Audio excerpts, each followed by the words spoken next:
But like you said, everybody's going to be able to dig up something about somebody as time goes on, especially now that these younger kids. I don't know, man. He was talking about like how like the guy's kids needed to be taken care of. You know, that's a bit much. Saying something horrible. It's an eclectic platform, and it shouldn't have been said, and it's fucked up. But it was private.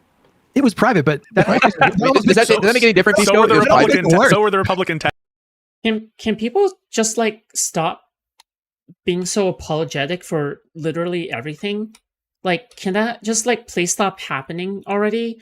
Like, oh my god, it just makes you look so weak and so bad, and you look horrible when you apologize. You're admitting guilt. You're admitting fault. Okay, like I think all Democrats in the public sphere should just simply stop apologizing.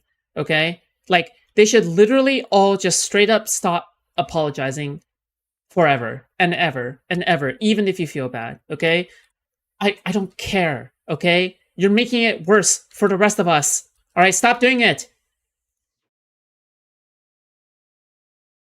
Who hasn't said some heinous locker room things? Okay, hold on. I feel like that makes it worse, right? Because like the guy giving out let RI make his case. Let me piss off people, all right? Let me piss off the audience. So one-on-one, you say certain things is the same as like a group chat with like 20, 30 people. I don't know if it's the same. I don't think they're the same thing, but I mean, I would say that they're private group chats between a select group of people, and I'm not really going to make a categorical distinction there. If they were generally accessible, perhaps I might think differently about that, or if anyone could reasonably get it. But this was like a purposeful leak of people who they didn't expect that this would be available to them. I'm smelling some hypocrisy here with the Republican leaks. It's like, look, this is an indication of what they believe outside of their private conversations, and I can see how that might reflect poorly. Now, it is too late for him to step down. It's like, okay, at this point, like, yeah, maybe you should apologize, or if he could be replaced. But like, I think this matters in terms of like, looking at their character, but it depends on who your opponent is. And I go out and I say, look, I actually respect the MAGA Republicans if they would just say, look, I want Trump policy more. I don't give a shit that he did Epstein stuff because that doesn't reflect on the policies he's going to pass that I want. If they just said that, they won't because they're like the anti-Epstein crowd. But like, yeah, the personal stuff, as if it doesn't reflect on the policies you wanted to pass, I don't know. I guess it doesn't really matter to me nearly as much. I'm sorry, I got to throw this in here. I'm sorry, because like I don't know. You guys say it's too late, but I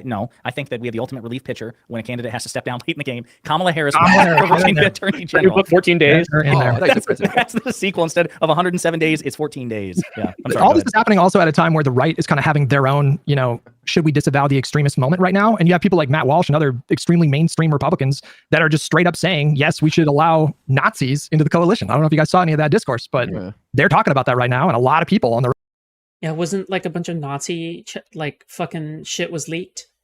Like the Young Republicans group text chat thing is like a fucking it's just all fucking Nazi. I don't fucking know, dude. Like, yeah, how could you? Yeah, that shit is heinous. What the fuck?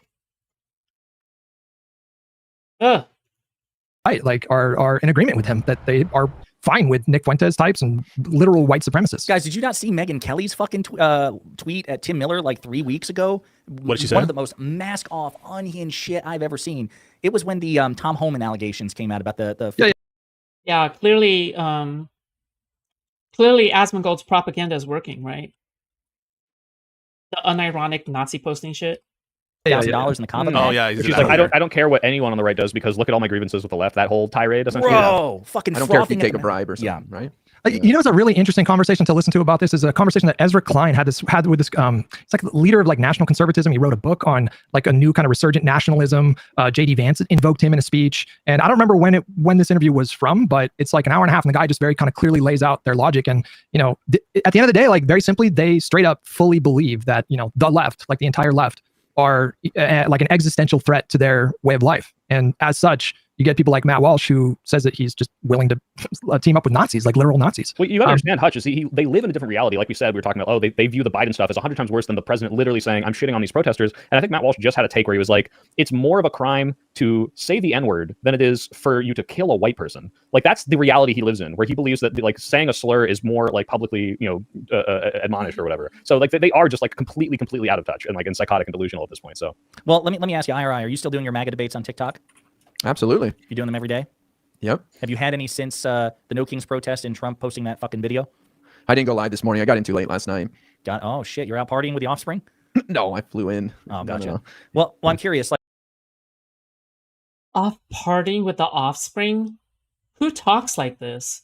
Like, sometimes I wish liberal commentators would just like talk like normal people too. Like, who the fuck talks like, oh yeah, you're off partying with the Offspring? What the fuck? What do you expect? And obviously you don't know, but do you think? I'm sure it'll He's talking about the ban. Oh, never mind. Okay, never mind. I'm stupid. come up because I'm sure you'll bring it up. Oh, I'm young. Okay, this is how you know. This is how you know I'm too young. Okay, I'm not a fucking. I'm sorry. Okay, now I look like a retard. I'm sorry. You think it's going to move the needle on any of them? Like the thing, the reason that I guess I want to circle back on the AI video is, I mean, obviously when you think about all the unhinged shit that Trump has said and done, but like, he wasn't just shitting. Like I even took a bit of a quibble with Harry Sisson's response to it, because it would still be bad if he were just shitting on Harry Sisson, given that Harry Sisson is a U.S. citizen and a constituent. But he wasn't just shitting on Harry; he was shitting on fucking New York City, right? And so the fucking city that Trump was either born in or at least lived most of his life in. And so I'm just curious, if you think MAGA will defend that in your debates or calls, or if they're like, no, he shouldn't have said that, but I support him no matter what. Like, how do you think they'll react to it? No way. They'll support it. They thought it was hilarious. I don't even have to talk to them to know that. The only thing they care about is the Epstein files. That's the only thing that gives them pause and grief is the Epstein files. I can get them on little things here. Wait, why can't IRI be more popular then? I don't understand. This guy grinds like crazy, and this guy's everywhere, right? Like, okay, like IRI is like the most based side character in this entire fucking season, dude. Like, the writing is off the walls for this fucking side character, but then somehow the writers can improve their fucking writing for the main characters sometimes. Like, dude, fuck me. I don't know. There, but the Epstein files is, oof, they're pissed. Okay, Josiah, you got to understand is, yes, it is obviously divisive. They might acknowledge that at best, but they think it's hilarious. And like I said, they're so caught up in their like delusional grievances that anything that he does now is justified because of anything that's happened in the past. Like you listen to the, we're talking about Ezra Klein. There was the Ezra Klein Ben Shapiro thing, and Ben Shapiro goes off about like, I think the turning point of like, when all of this went bad and all the right was incited was when Obama said that Trayvon Martin's like, would have looked like his son or something. And it's like that was the thing that divided America. That was the thing that ruined the left-right, bridge. Not Donald Trump and every fucking insane thing he does. Like they just take whatever small little thing and they amplify it against, because they're these insecure, everything is 10 times worse. Yeah, fuck Shapiro. I'll be honest with you. I was so, once I saw that clip, that debate or the conversation was in my feed, I was so hyped for it. But I'll be honest with you. I mean, it's not like Ezra didn't push back at all, but he did treat Shapiro with kid gloves, and just hearing Shapiro, because he doubles down on this, like that Obama was really the catalyst for all of this, and anything that Trump did, pales in comparison to what Obama did, is really excused by like the amount of time I hear Republicans blame Trump on Obama, like they have no fucking agency, is really annoying. And I'm trying to think, somebody brought this up in a high profile. Oh, it was Crystal Ball and Sagar and Jetty recently on Breaking Points. They had two recent arguments, and that's your best friends. Say what? Your new best friends. Well, that's certainly not Sagar. Certainly not Sagar. Certainly not Sagar. Yes, when Crystal said you have to choose between me or Hutch, I'm like, well, that's a tough one. It was close, Hutch. But she brought that up. She's like, look, Republicans have fucking agency. You can't just keep blaming. Because he said, listen, sure, Trump. I agree with you. Trump is engaged. Wait, what? File. Oh, it was Crystal Ball and Sagar and Jetty recently on Breaking Points. They had two recent arguments, and that's your new best friends. Say what? Your new best friends. Well, that's certainly not Sagar. Certainly not Sagar. Certainly not Sagar. Yes, when Crystal said you have to choose between me or Hutch, I'm like, well, that's a tough one. It was close, Hutch. But she brought that up. She's like, look, Republicans have fucking agency. You can't just keep blaming. Because wait, he threw Hutch under the bus. What the fuck? He said, listen. Sure, Trump. I agree with you. Trump is engaging in authoritarian shit now. He's abusing his power now and all these things. But he's like, you don't think that's what Democrats are going to do to Republicans when they get back in power? And again, Crystal, who has certainly not been as effective, I think, as Kyle in defending the Democrats and the Biden administration when they succeed. She's like, no, like Democrats never did this under Joe Biden. Why the fuck do you think that they would match Republicans in terms of a tit for tat there? And so it's just this projection where Republicans get a blank check. They have no agency. They're just responding. It's really fucking annoying. And Sitch and Adam actually, I think, helped pioneer that notion too. Yeah, in a debate with Crystal and Kyle. That's how they first came to my attention. They were on Crystal, Kyle, and Friends, and they were debating wokeness and like the excesses of the right versus the excesses of the left. And they said the excesses of the right suck, but it's because of the left. And I think they even said something similar in a conversation they recently had with Soy Pill. Yeah, the truth of it is that the excesses of the right come from what they perceive are the excesses of the left. The difference is the excesses of the left are innocuous and not that big of a deal, and they thought it was the end of civilization, so they retaliate with what we're seeing now. So it is because of that only. Man, Josiah's really going through it, isn't he? Look at him. He's just going through it. He's like a rock. Oh my god. Is this what it looks like to take the black pill? Oh. Insofar as their reaction to it is completely overblown. But do the excesses of the left, can we blame those on previous excesses of the right?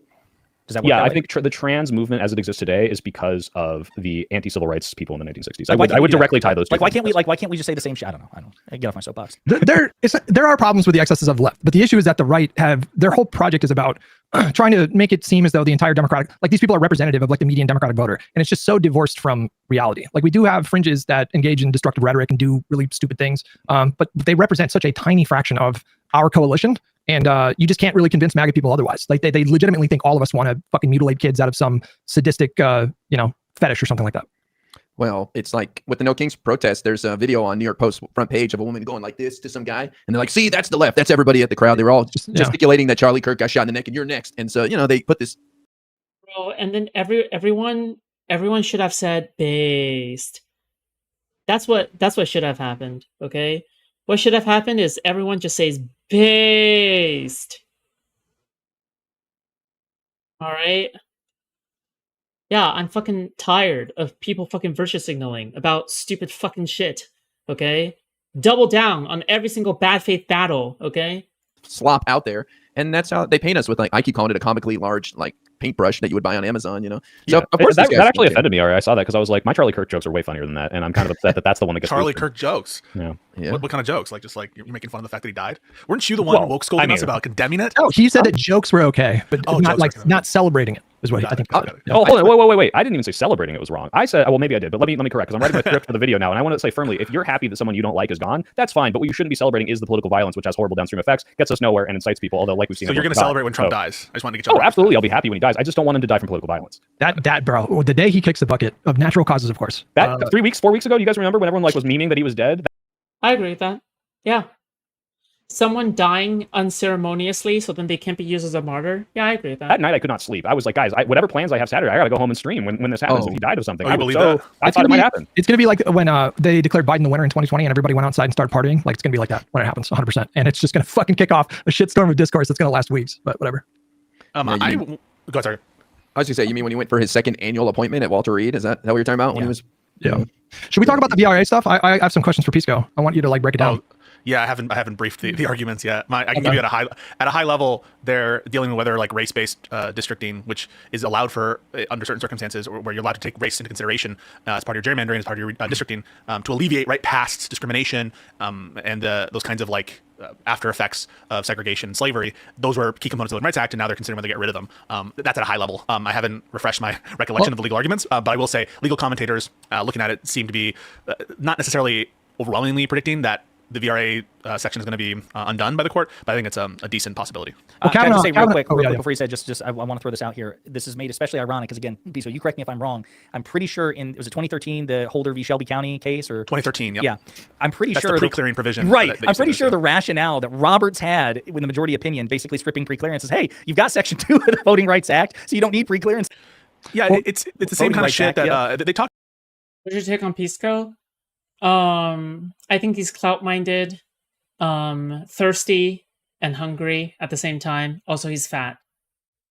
Got both sides of their mouth, where they pretend that they're leaving open this area where, we'll protect the Federal Reserve from unjust removals by the president, or you can still get a former president for bribery. You just can't bring up the fact of what the official act they did. So it's always this kind of shell game. The quid in the pro, but the quid in the quo, but not the pro, or whatever. Yeah, you can't show that it was because of that. So all of that is me suggesting that the Supreme Court really does seem to be engaged in this shell game where they're just trying to give Trump a win, and there's not kind of a disciplined, analytical reasoning for all their different decisions that it makes any kind of sense. And so you should expect more bullshit to come out of the Supreme Court. And another one is going to be this military deployment shit. Expect a lot of bullshittery at the Supreme Court when that gets appealed. So sorry, go ahead now. Well, I don't know what the other conservatives' arguments were, but I watched a video, I think from Majority Report, where they were talking about maybe Kavanaugh's line of logic that he was using. And I think his argument was that it was fine for the Voting Rights Act to be passed at the time to address, real, demonstrable racial disparities in electoral process or whatever. But Does Asian fat? Well, I'm also fat. Okay, technically, I'm overweight. Technically speaking, okay. Necessarily has to be an end date to that, and I guess he's positing that we're there. This is from O'Connor. Affirmative action, right? Look, black people are equal now. What are you complaining about? They kind of just got rid of it and said it can't be indefinite, which it shouldn't be, but clearly not recognizing the reality of this still might have a place in certain cases. That might be racial discrimination. I'll just say racial discrimination is, dude. especially for formalized racial discrimination, when you're making classifications based on race, which is what this is about, right? This is what we're talking about, are typically governed under the highest level of constitutional scrutiny, and there are very few compelling purposes that will justify strict scrutiny of this kind of racial discrimination. For the longest time, diversity was considered one of those factors potentially. That the court got rid of that, and there have been other intimations by the Supreme Court, particularly by Justice O'Connor, that maybe sort of past discrimination or rectifying previous discrimination, that's a compelling purpose, but it's necessarily time limited. Kavanaugh was a swing vote on a recent other case regarding the Voting Rights Act, so the fact that he's signaling that there has to be an endpoint to me suggests that we're in danger. Yeah, we're going to have Laksha on next week, who is more qualified to get into the weeds about what that actually means in terms of how many seats could this possibly net for Republicans. But me and Josiah got into it a little bit this week about what the Democrats should do That's why I'm leaving, remember? That's why I'm moving quitting. forward. It's actually fractured this entire podcast. It is. and It is shattered everything. Fuck you. We're not friends anymore. Lose my number. Yeah. Glad we. No, but glad I we're wanna- just going ahead and addressing it now. Fuck. But I want to hear what my podcast co-host thinks. So, what should the Democrats do moving forward? Should they run on expanding the court more specifically? Yes. This is the topic. This is the topic that that Josiah is running away from. That Josiah is running away from Hutch over. Okay, just kidding. Yeah, this is the topic. This do be the topic. Okay, this is that one topic. Yep. All right. In my opinion, yeah, I think that I agree with what I take to be Josiah's basic outlook, which is you need leadership if you want to see changes in public opinion, and if this thing is a necessary like precondition to preserving our country and also achieving the results, you need to somehow effectuate the thing that it is you want, right? The thing that we want is to have a more balanced court. The thing we want is to have a court that isn't as politicized. And in order to achieve that end and to rectify the past court packing that was done under the Trump administration, you need to do something. And I can't think of anything better than like trying to convince people that that's the right thing to do. I just want to give a point of clarification. That was actually Hutch's position. My position was not that. I do not support court expansion. It's Hutch who believes in court expansion. Hutch, it's time. We don't want to bury the lead here. Mm-hmm. Yeah, no, obviously, yeah. I'm sorry. We can get into it more, but yeah, let's get all right. What was your position? I don't know. Are you saying pack the court in response to the VRA being gutted, basically? Is that what you're saying? Yeah, well, I mean, it would be more like anti-gerrymandering. We should probably get into that as well, because I think there's a unique opportunity, because if they really do steal like 25 seats, then I feel like the Democrats could push like a national discussion about just banning partisan gerrymandering. But we're more talking about like, should the next Democratic candidate in 2028 run on, I want to expand the court, so help me get a Congress to deliver on that. Yeah, I think they should. Sorry, I just want to. Go ahead. I'm curious, Pisco, what you think. Well, I just want to say like. My position on this is that they should push on expanding the courts, because right now it is crazy to me that the way that people act in this space is that everything has to be reactive, right? Like, oh, the Republicans have done something. Okay, let's react to that. Oh, the Republicans have done something bad. Oh, we have to react to that. Oh, we don't want to take any proactive actions because the Republicans might retaliate. Well, with that kind of mindset, you won't get anything done, right? The problem with that is that you are constantly waiting in anticipation of what the Republicans do, when in actuality, you can do both, right? You can be proactive and you can be reactive at the same time. The will to take action in the first place is a strength, right? Having the gusto to do it in the first place, I feel as though would be good for the morale of the Democratic Party, because everyone hates the Democratic Party right now. But we have to live with it. Okay, so how do we fix it? Well, we have to be unhinged. Okay, we have to be unhinged. All right, we have to be unhinged. This has been my position since the Merrick Garland fiasco. That they need. Oh, someone said like. Dude. Oh, sorry. Oh, never mind. To respond to the Republican court packing. And so it's all been bolstered, I think, by recent baseless decisions by the Supreme Court, but people don't really internalize the extent of the Republican court packing in that era. And they don't really feel that it is court packing, even though it very obviously, in my opinion, is. So that's like, yes, the VRA stuff, the Trump versus United States, the CASA decision, every other bullshittery that's coming out of the Supreme Court is contributing to that argument. But this has been my long-standing position going back as far as Obama's term. Yeah. Can I clarify? Oh, sorry. Go ahead, Ira. Well, I'll just say, I don't know if court packing is going to solve the problem. I think term limits is more of a permanent solution. Obviously, it's a constitutional amendment, and you could change the number of justices just through a congressional act. So I understand why the interest is there, but I'm not sure it's going to solve the problem, I guess. I think Trump's going to do crazier and crazier things as time goes on that perhaps could lead to some other solutions that we aren't really thinking of right now. But I think this is just the beginning. So I also am very curious to see what the outcome is if they do gerrymander a lot more of these seats. They may not win them. Like in Texas, they're banking on Hispanics to continue to vote for conservatives, and there's a lot of polls showing Hispanics are moving back to the left, disappointed in Trump's actions. My position on it is, even if I kind of agree with you, I don't know if the packing itself would solve the problem, but I think running on it is going to be incredibly good messaging, because it's hey, we are absolutely doing something about this bullshit. You're watching and hearing all this reporting of, hey, yeah, they're ignoring this and they're subverting this law and they're going around this, check and balance. And it's like, hey, let's do something about it. And if the only messaging from Democrats is Packing the court polls at 30%, you don't want to push something that GOP can exploit. Like, yeah, but you can manifest. You can manifest the political will to do that. Yeah. Like the thing is that you can't just do nothing, right? You can't just do nothing. This is something that can reasonably be done and at the same time, you can try to manifest the political willpower for it, right? It's like, well, we'll just stop them by doing what we've been doing for the past 10 years. I know that's not exactly what they're saying, but some people do perceive that as, kind of a non-solution where it's like, well, Gavin Newsom's able to redistrict and the way that they're doing it in Texas, that seems like fighting fire with fire. If you're going to let them get away with stealing a whole Supreme Court seat like they did in 2016, then what are you going to do if they do that again? Like, are you going to steal a Supreme Court seat? Are you going to pack the court?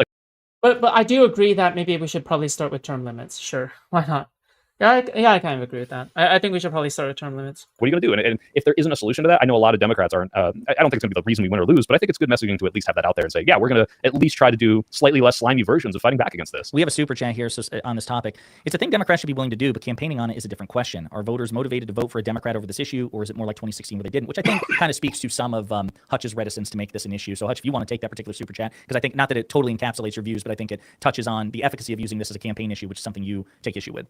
Yeah, it's just a matter of tactics and strategy. In principle, I support expanding the court just because of what happened. I principally believe that the courts should be, whatever is decided in terms of like what justices are seated, it should be more democratic. Like, I don't know about like putting it to voters instead. I don't know if that's the right solution. I know to IRI's point, if you start doing term limits and then each president, they get to like nominate whatever, like 2 or 1, whatever the number is, then I think that that's more democratic. And what has happened has been substantially less democratic for them to basically steal a seat and then, pack it so now they have an effective supermajority. The problem is that, in a nutshell, is you can manifest the political will, not literally the Green Lantern theory. Yes and no. The Green Lantern theory, the reason why that's used is because you are arguing for things that are literally impossible, right? Like, for example, stuff like bully pulpiting or threatening to primary Manchin and cinema is like, you are deeply unserious, right? Saying that, oh yeah, you can like manifest the political willpower to replace them and have a more progressive person there is delusional, right? So obviously when it comes to Green Lantern theory, yeah, absolutely. But sometimes you do actually want to be Green Lantern, right? Where does feminism come from? Where does civil rights come from, right? Do you think that white Americans just suddenly decided that giving black people rights is a great idea? Did people simply just wake up one day and decide that like women should have more rights? Right? Like, the thing is that you need to start pushing this stuff from the beginning, right? I'm not saying that you should manifest this voter will out of thin air. I'm saying you can begin pushing for this stuff now, right? You can begin pushing for this stuff now so then you can raise that percentage higher. The more you raise that percentage and the more you sound like a broken record, right? The more you're practicing tactics that work in the current day, right? We're not talking about tactics that work back then, right? Because Trump is a completely new beast, okay? You need completely new crossbow bolts, okay, to defeat this beast, all right? Metaphorically speaking, okay? But like, yeah, again, this is like, you're not, you have to begin pushing for this stuff now. It's just not a popular thing.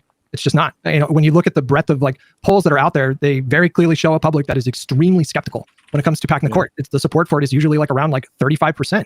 And generally speaking, in politics, I don't think it's a good idea to run on really unpopular things. And I have serious doubts that the Democratic Party is going to be able to go out there and like change a lot of minds. That's just kind of not really how politics works in practice. It's something that I not think with these Democrats. Well, no, I mean, it just doesn't. If we're going off of like the ability of Democrats to convince people of stuff, then I guess we should never be ambitious because they're just not capable right now. Well, I looked it up real quick, Hutch, and packing the court, I couldn't find off the first 5 seconds, but putting term limits and retirement ages for Supreme Courts has like an 82%. Yeah, reforms like approval. So at the very least, people want something to be done. Reforms are a slam dunk. But to Pisco's point, you say, well, it's because the current Democratic Party is just not equipped to go out there and change people's minds. I'm saying there is no precedent for what we're talking about. There's no such thing as like a political party. Sorry. What do you mean by that? There's no precedent. This idea that if you have an extremely unpopular position, that political parties can go out there and just like easily flip public opinion in this way. It's just not something that we see throughout history. I don't know if easily flip is something that I'm presupposing or that it's easy to flip it. I think how you message it, that's maybe a little beyond my pay grade. If you do it as generic court reform, if you phrase it as term limits and barring term limits, some other kind of judicial reform of some kind. I'm not sure what the direct way to package it, but I mean, there's a history of American people changing their mind on stuff. Yeah, after decades of activism, usually. So that's how that works. I'd like to lay out. Sure, that's fine, but should you run on it? That's the question. No, I'm not proposing. I'm not hearing Josiah. Maybe you are to propose making it the centerpiece of our strategy. I just think it's like, if asked about it, yeah, we support this. And this is I why we want support it. every general election candidate to have a platform piece that says "Avenge Merrick Garland." I want that to be on the top 10 like platform pieces, 100%. I mean, the Republicans have been able to do that with like all sorts of shit with Trump.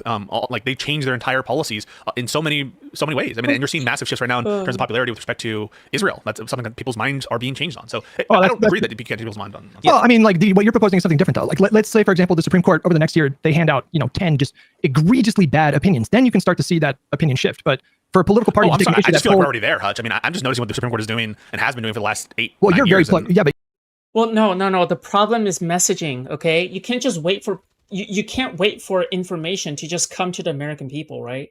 Does that make sense? Like you can't wait for like this important information that, oh yeah, currently the Supreme Court is being exploited for the benefit of the Republicans. Like by far, you can't wait for that. You just cannot wait for that. Okay. Like the best thing you can do is try to become a better messenger, right? You need to be a better messenger. Okay. But yeah. You're very plugged in, super engaged. We're talking about like the average voter. These are Roe v. Wade. The average voter saw that too, and that was a massive. but even decision. but even after that, the support for packing the court is still down in like the fucking mid-30s. So like, I think if I could lay out just kind of like the case that I was trying to make at the time, and here's how I look at it. And it's not just the voting rights challenge. It's obviously the culmination of all sorts of disastrous and consequential decisions. Not even just Dobbs, but like the Trump immunity decision is still, in my opinion, it's the worst modern Supreme Court decision in terms of what it does to the fundamentals of this country. And so here's how I look at it. And again, some of this is also informed, not that he represents the entire Democratic Party, but I felt vindicated that Sheldon Whitehouse agreed with me. Of course, this is a big bugbear of his. He felt that we also made a mistake not making this more of a public issue. I agree it shouldn't be the center point, but here's how I look at it. After Dobbs, after the immunity decision, and after the corruption scandal surrounding Clarence Thomas, the Supreme Court approval rating was at its nadir, such that Marquette University and a bunch of other pollsters were remarking that support for aggressive reform, and I think Hutch is right that I can't remember where court packing itself was, but I know it wasn't the highest, but aggressive, bold reform for the court in terms of binding codes of conduct with enforceable terms and term limits and all these things, support for that was at unprecedented highs.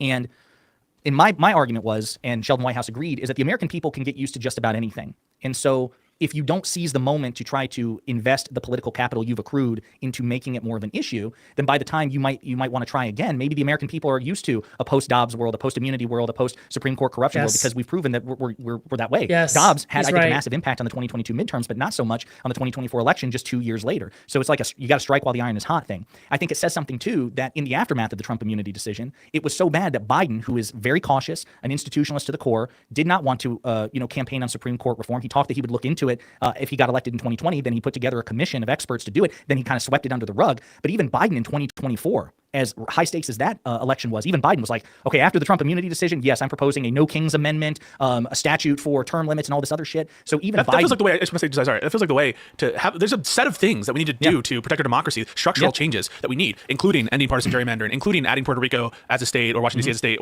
and having some kind of resolution on that. Like there's a bunch of different things that we need to do and package as institutional safeguards against our democracy to Trump-proof as much as possible, to the extent that it's possible, future tyrants. And that is part of the package that I would try to sell to the American people of reforms to protect our democracy. And I would just add, because I tried to anticipate Hutch's, I think, very valid point, which is that to a lot of people, this is a low salience issue and it's hard to tie it in. But I think that, and again, I was trying to do it on the fly during our conversation, but I think that certainly a team of, expert marketers and campaigners and speechwriters can tie Supreme Court decisions to concrete things that the American people are currently suffering or are not benefiting from. So you can speak to women who have anxiety about their abortion rights, the mom who had to watch her daughter die of an ectopic pregnancy because of trigger laws in Georgia. That's because of the Supreme Court and Trump. Or, the reason that your student loan forgiveness didn't go through Gen Z person who saw student loan forgiveness, it was because of the Supreme Court. And again, these are just examples I'm pulling, out of my ass. Like, or here are things that we want to pass. But even if you elect a Democratic president, a Democratic House, and a Democratic Senate, this Supreme Court is poised to strike it down because they're a partisan right-wing supermajority.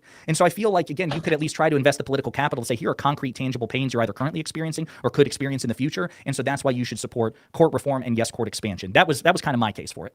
I agree with Hutch's side, but I think I will give credence to Hutch in that it should not be like the top 5 things that they're talking about. And I think the Democrats, and this is just a full circle. Gavin Newsom, I asked, like, hey, during the shutdown, why aren't they making it the deal of why should we pass a resolution? Why should we pass a bill if you're not going to use the funds that Congress appropriates correctly? Why is that not the most important thing that this guy is not letting Congress do their job? And he said, it is, but it's not the most salient thing. And the most salient thing is people want healthcare. So I would agree with Hutch insofar as like, yeah, like this should matter, and I do want us to fight back, and I do think we should campaign on fighting back, but it shouldn't be the top 5 thing. No, that should be gas prices and I agree with that too. I agree with that too. And the last thing I'll say before I throw it back to Hutch is the only other reason why I think it still needs to be talked about. Maybe it's not a top 5 thing, and I'm not committed to that. But why I still think it needs to be talked about is because I don't see how you ever make it a high salience issue without trying to shape the narrative. I think that it's the American people and American. Exactly. The American public is fucking retarded, okay? When it comes to court issues, okay? I mean, who the fuck wants to look at that shit, right? Who the fuck wants to read like fucking 50 fucking court documents or like 50 fucking like Supreme Court rulings, right? Nobody has time for that fucking bullshit, right? What the fuck? That's not audio adjusted? Jesus Christ. But then, yeah, like you need to make it palatable to the American public. You need to make them understand the risks here, right? How the fuck, like for example, the American populace doesn't even know what the fuck tariffs are, right? But yet Trump pushed that all the same to fruition, right? And now all the fucking Republicans support tariffs, okay? Yeah, you need to make people understand. You need to make people aware. Like, I don't even care if it's like misinformation at this point. Like, you need to make it possible. Like, if you tell me that like Supreme Court rulings are literally killing people, but it's not like literally killing people, I think that's like justified. Like, I think at this point, yeah, it's justified. I think you got to do everything possible in order to fix our country, right? Yeah.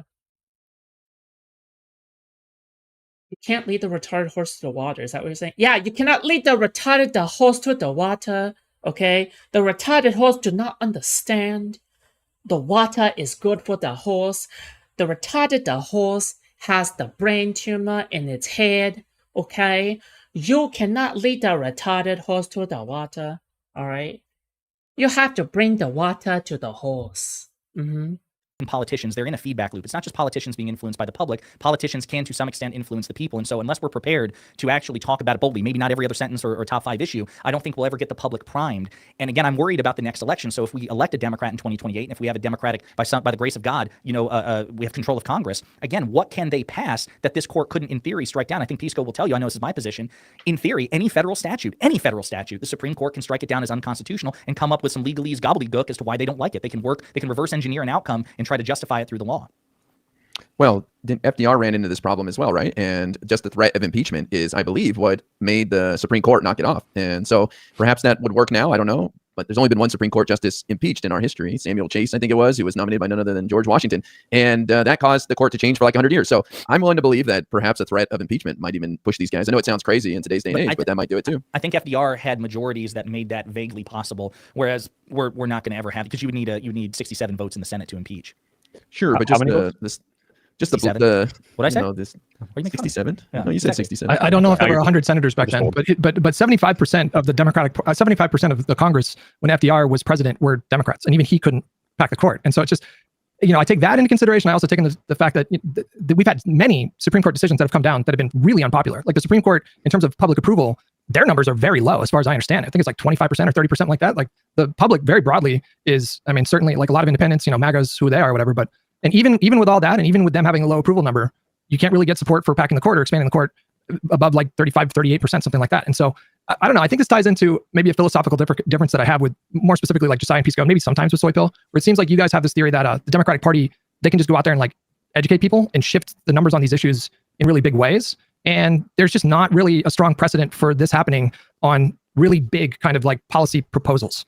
It just, you mentioned Biden, but he was shifting with the political winds. Like he didn't change. He wasn't influencing public opinion on court reform. He was following the public on their opinion on court reform, which is usually how it goes. But yeah. Yeah, I'd be curious. I want to build on what Hutch just said and challenge Pisco and Soy Pill as well and ask them, I feel like you guys think different people could do this as another option too, right? What do you mean Like, different could people? convince people of this. So Hutch is saying you think the Democrats could convince people with the right messaging, and you also think if they had the right people in there, they could convince people of this stuff too, right? Well, theoretically, this is kind of a separate thing of like, obviously, I think there are examples of, gay marriage stuff or universal healthcare stuff where politicians do drive the narrative in a certain way. But for this thing specifically, it's not about convincing people specifically as like one of your top things, but we already see the polling shows that people want something done, whether that's packing the court, whether that's court reform. The court reform has a huge, approval rating, and saying like, hey, we should do something about this, and have some sort of messaging to the American public that's, tagged onto your campaign and not your main thing you're on. I don't think that's that hard or that insane to think that could help us, and I don't think would hurt. But yeah. To your point, IRI, my comment to Hutch was like assuming that there was a high salience issue for which there would be resistance and you needed to. I don't get why it's so hard to impeach government positions. People get fired for much less in the private sector. That's not even like impeaching isn't even firing someone. Like removing from office, like doesn't removing from office require like a supermajority or some shit? Yeah. Convince people. My only kind of side point or whatever, or snide comment was to the extent that this is an issue for which a massive amount of effort would be needed to change people's hearts and minds. I don't trust our current slate of congressional federal Democrats to be the people to push the envelope. I much more expect that, frankly, to come from influencers, to come from state Democrats, and maybe that's just a reflection of how sometimes black-pilled I am on some of the leadership in Congress. But I feel like come from there. That's what I'm saying. Like, I feel like I agree with you because, again, I support expanding the court in principle, but I do think that needs to come more from like the media, alternative media, the arts, and just kind of the public shifting over time. I don't think this is something that, like, if you try to blow your wad too early, that's something that will scare a lot of voters because for a lot of people, they're just really uncomfortable about the precedent. He's doing his job. He's doing what he should be doing. Which yeah, is that's fine. I don't have a problem with just. I'm saying it's that all part of the plan. I think me and IRI are saying that the Democratic Party leadership shouldn't be the ones out there saying, we should do this. They should play that. They should play that card only when they feel like it's 100% likely to succeed. I don't know if you just his whole thing though. In order for him to be effective at doing what he should be doing, which is convincing people from the alt media sphere, he's going to have to be calling for politicians to do this kind of thing. And you're going to, as a controlled opposition, you're going to be. So all of this is preordained. I mean, this is all deterministic. So I said we're the Joker in the Dark Knight. We're destined to do this forever. We have a debate on the podcast. That's fine. This is backroom stuff, Like what I learned with the last election is that nobody gives a shit about our democracy. They care about paying a few more dollars at the grocery store. Like people just don't value our democracy in today's day and age. They really don't care. I would wait. Let's weaken that a little bit. I think the people who do value the democracy are already voting for Democrats and have already been convinced on the democracy argument. Well, there's not enough of them. There's not enough of them to deterministically swing the outcome. Well, but that's again, to me, that's like that represents a simultaneous challenge on either end, because I do believe, and maybe Lasha has the data to disprove it, I do think we're at a point where among the base, there's such an appetite for bold change and taking the fight that if we don't signal, and I'm not just saying in general towards Trump, but I do think the Supreme Court as well, that we don't signal in that direction, it might depress turnout from people.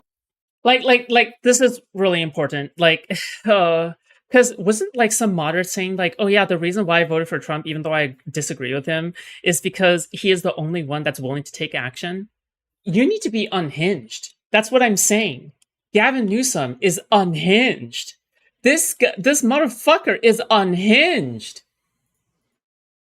We need to be unhinged, okay? That's what I'm saying, all right? On our side, who are like, oh my God, why even bother turning out to vote if we're just going to basically play Groundhog Day every time? Well, wait a minute. But the other issue too is, I'm still not quite sure. I mean, obviously, I know people in my, the alt media space or whatever need to be talking about it, but I still just don't know. I don't think this will ever become organically a high salience issue. And I know IRI says, well, it's a backroom thing. I'm fine with that. Like, to me, the only reason to talk about it is to try to shape influence or shape opinion about it in the public, so you can get the candidates needed to do the thing. But yeah, I mean, if we had a perfectly synchronized thing where it's like we all understood, like, hey, listen, we're not going to talk about expanding the court, but we all understand from Jared Golden all the way to AOC that if we get the majority, you bet your fucking ass that's what we're going to do. I just don't know if that's possible. Like, that's almost like a conspiracy at that point to try to corral however many 300 different lawmakers between the House and the Senate into doing that sort of shit. Also, another thing I kind of learned is like, it isn't about how much you know about politics. It's about how well you can present yourself as a smart commentator about politics. Okay? Yeah. Like, the more I learn, like here's the thing, I'm not very good at politics. I really am not, okay? But I am better at politics now than I was before. And that's a fact, okay? Because before I didn't know shit, but I'm Googling things, I'm searching things up. And a lot of these things are like so fucking retarded that I think anyone can do it. Which is why there's a lot of competition in the fucking liberal sphere, right? For this kind of shit. But yeah, I don't know. This stuff is like deeply, deeply retarded. Like deeply retarded. You have no idea how retarded this shit is, okay? This stuff is some dumb fuck shit. All right. So I think that's why I'm saying, realistically, for me, I think the only way you can ever create the circumstances is if you have politicians openly pushing the party, saying, yes, I will do this, and you should be pushing other people to do it too.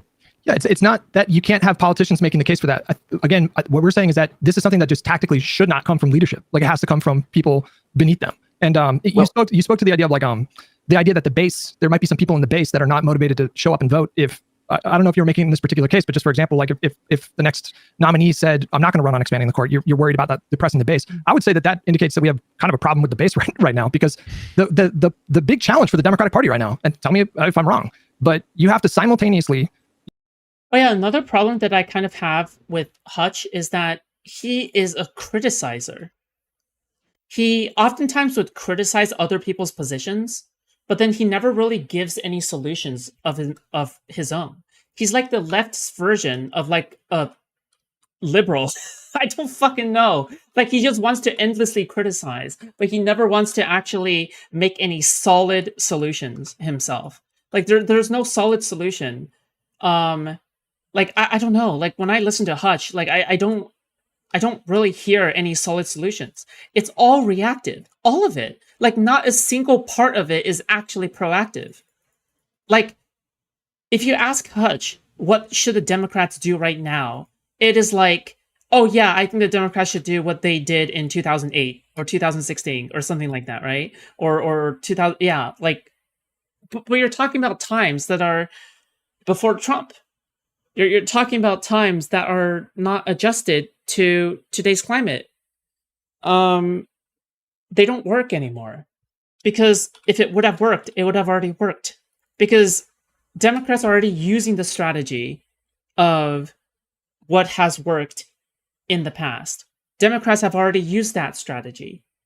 Okay? Like, they've been using that strategy this entire time. You think they haven't been doing anything? No, they've been using the strategy the entire time. They've been using old school strategies the entire time. It would have worked pre-Trump. Okay, pre-Trump, it would have 100% worked. Okay? I fully agree with you there. Okay? But right now, where we are at now, yeah, no, I don't think that's happening. Okay? Yeah.